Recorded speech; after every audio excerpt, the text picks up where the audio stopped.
Governor Jeanette Nunez, Florida DM Director Kevin Guthrie, and our Department of Children and Family Secretary Siobhan Harris.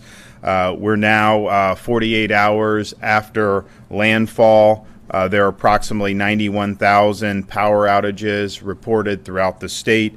There have been 476,000 accounts that have been restored since the storm hit the state of Florida. Counties with the greatest number of power outages are Taylor, Madison, Lafayette, Hamilton, Suwannee, Jefferson, and Dixie.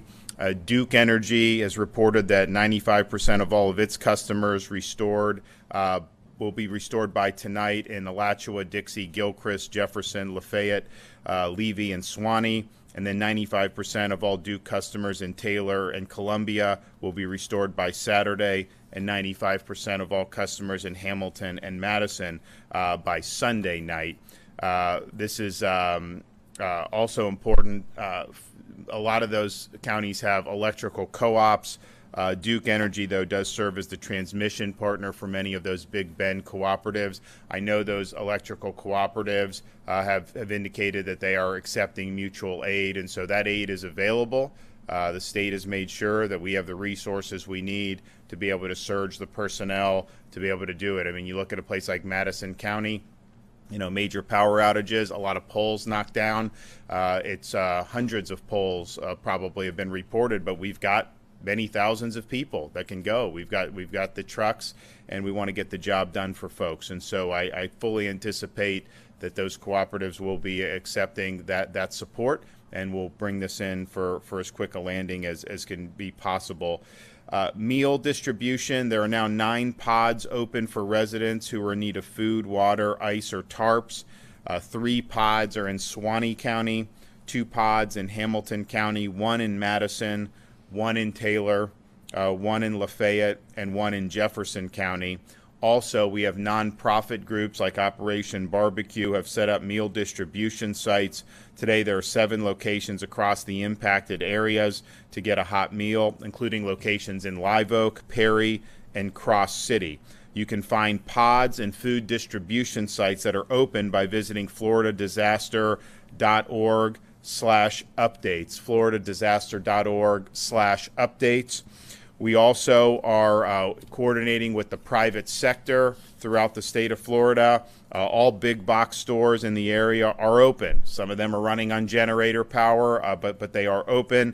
And so that is everything from Walmart to Publix to Winn-Dixie to Lowe's.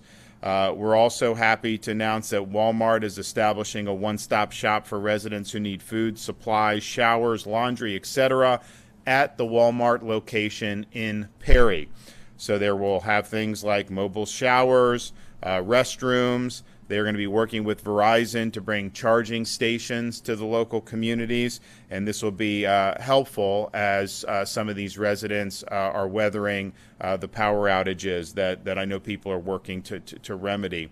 The Department of Children and Families will be setting up a family resource center at Battlefront Ministries in Perry.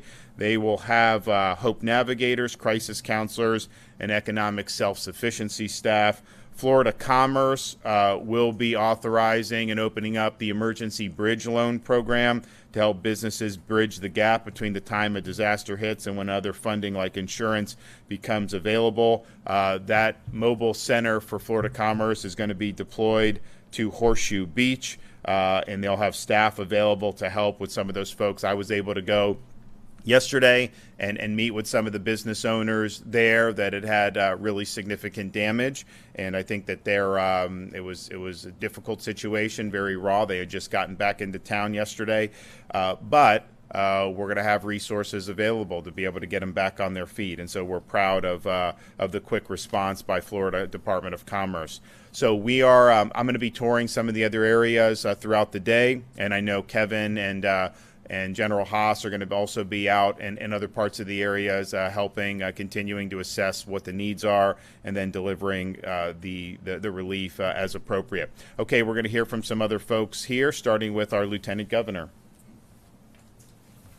Well, good morning, and thank you, Governor. Because of your leadership and the dedication of so many individuals that have been working around the clock, Florida is indeed a national leader as it relates to emergency management, and I want to thank you for your work. Your commitment and dedication to the people of Florida has been stellar.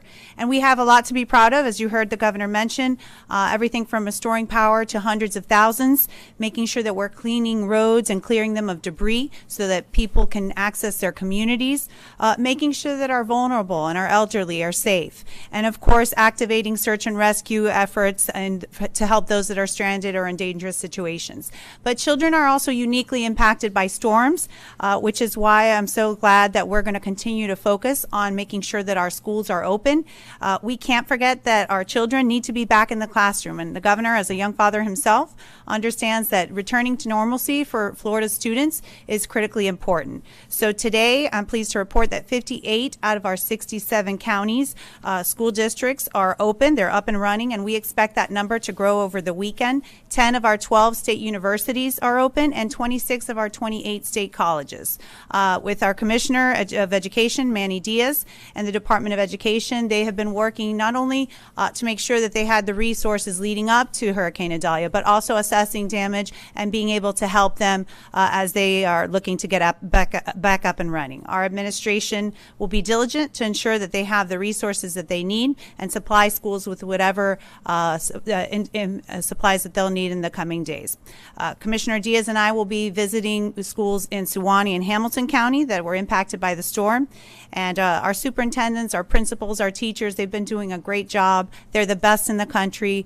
We're very appreciative of all their efforts thus far. And again, on behalf of Governor DeSantis' leadership, we've shown that getting kids in the classroom is a priority throughout our entire administration, and especially now as we continue to supply Floridians with the hope and the need that they're going to have as we restore normalcy. Thank you. Kevin? Yes, sir. Good morning, everyone. The state of, first, let me thank both the governor and lieutenant governor and partners like Secretary Harris here.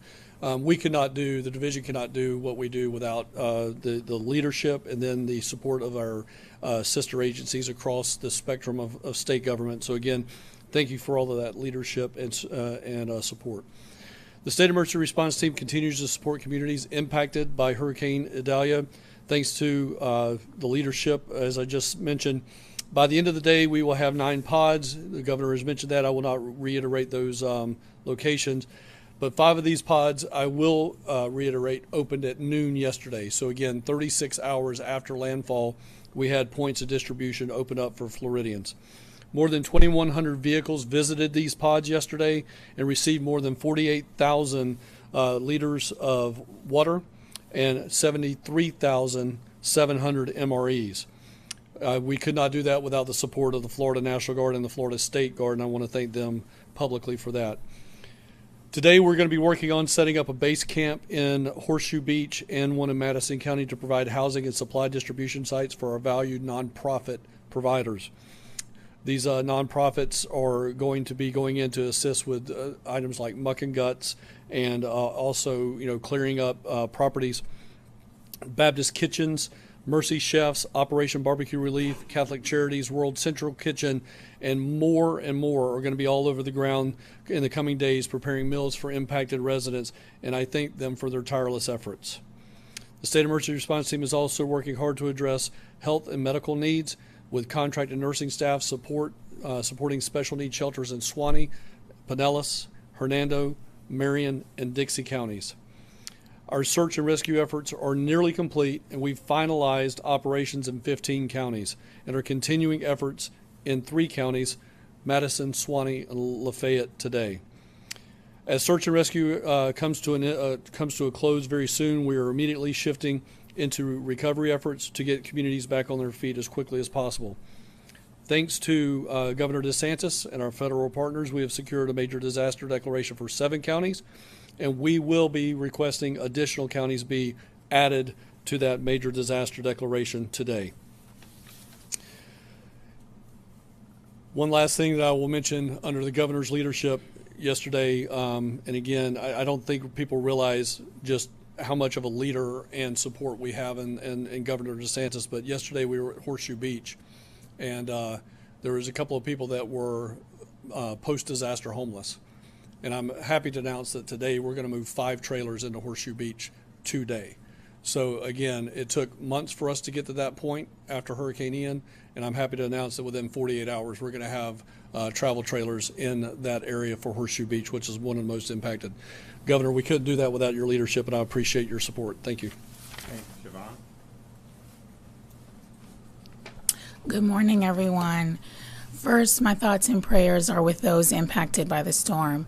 I want to thank the governor, the lieutenant governor, First Lady Casey DeSantis, and Director Guthrie for their steadfast and incredible leadership before, during, and after the storm. I also want to thank first responders, search teams, and the linemen for working around the clock. Events like Hurricane Idalia can bring forth a lot of uncertainty. However, for the people of Florida, one thing is certain, and that is the proven record of this governor to do all that is necessary to ensure an expeditious response. We know the devastating losses that individuals and families have experienced, and navigating the myriad of steps to rebuild can be overwhelming. But we want you to know that you are not alone. I'm pleased to announce, as the governor mentioned, 2 activities that will be instrumental in helping individuals with both their immediate needs and long-term planning. This morning, we're standing up family resource support centers in Madison, Taylor, and Suwannee counties. These centers were critical following Hurricane Ian. Each site is staffed with skilled, compassionate teams, including Hope Navigators, crisis counselors, and other program experts who specialize in helping people through the recovery process. Hope Navigators play a pivotal role in the First Lady's Hope Florida program in helping people get back on their feet. We're grateful for the many partners who often co-locate at these centers or are willing to provide additional supplies and resources for those in need. The Taylor County FRSC is located at Battlefront Ministries, the one in Madison is located at the Bridge Church, and the one in Suwannee is located at our DCF office. For hours of operation and address information, please visit our website at www.myflfamilies.com. I'm also excited to announce a new component of the Hope Florida initiative, the Hope Bus, which will allow Hope Navigators to travel to areas where we know there's greater need. It will be useful in reaching populations that may have transportation challenges, as well as communities devastated by natural disasters. The Hope Bus will be accepting its first assignment, traveling to Madison County to bring extra supports to this area. The Hope Florida initiative has truly been transformational. Today's deployment is an exciting announcement and a testament to the First Lady's ongoing commitment to support families with critical resources. The people of Florida are fortunate to have the governor, the lieutenant governor, the First Lady, and so many others in their corner, and the department stands ready to do all that it can. Thank you. We have opened up the Florida Disaster Fund so people can go and make a contribution to floridadisasterfund.org. I know that there's been a significant amount of money that's been raised as part of that. So with Hurricane Ian, there was tens of millions of dollars distributed, but under the rules at that time, they had to go through basically charitable organizations, which was fine. I mean, we were able to partner when teachers were displaced. We were able to help the teachers through the local education charities. When the police and the firefighters, we went to support them. We did it through their local charitable arms, and so you were able to do it. Also provided resources to other groups who were rebuilding homes and doing things to help. So it was good. But the legislature has changed the structure of it so that and Kevin has set up a charity directly from the disaster fund, basically, that could go and help people directly, because there's so many different types of needs that someone may need something that one of these other established charities just may not be set up for. So that has still been pending for a while. IRS approval. FEMA Director Criswell did call the IRS, I think the IRS director, and asked if we could get this thing expedited. I mean, it will be approved eventually. It merits it. But that will be something, and especially if you look at some of these places that have been affected, like a Horseshoe Beach, Cedar Key, getting into Steenhatchee. These are, those are smaller coastal communities than maybe what we dealt with in Southwest Florida. The needs, I think, are maybe a little bit more unique. So it just gives us more flexibility to be able to respond as best as we can. And I think that there was a lot of damage that I saw in some of those areas. I mean, you'd see that water went up pretty high. I mean, it was 4 or 5 feet along the walls of these places. We saw a church, the Baptist church there in Horseshoe Beach was ruined. We met a lady who now we are going to have a trailer, but she was homeless because the water went up 4.5 feet in her home.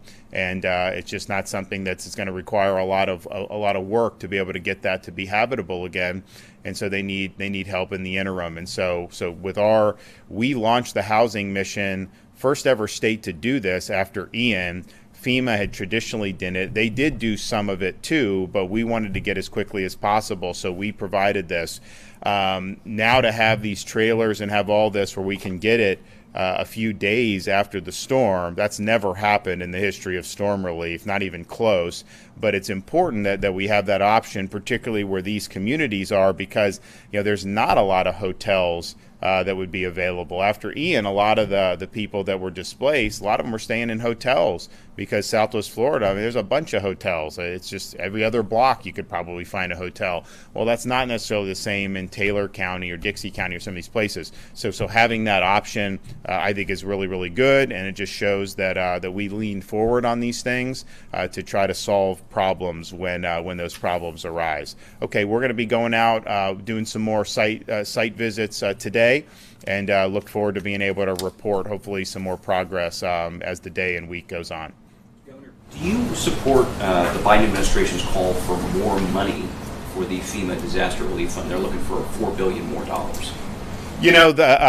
How Washington handles all this stuff, I don't quite understand. I mean, in the state of Florida, we fund disasters ahead of time. So we have a fund that we created since I've been governor to be able to do this, because you hope you don't have them, but the reality is, I mean, these things just happen. So they just did a big budget deal and did not include that. They included a lot of money for a lot of other stuff. So hopefully, I trust our senators and congressmen, hopefully to be able to work it out in a good way. As governor, I'm going to be pulling whatever levers I can to be able to help folks. And so if that's the state, we're mobilizing all of our state assets.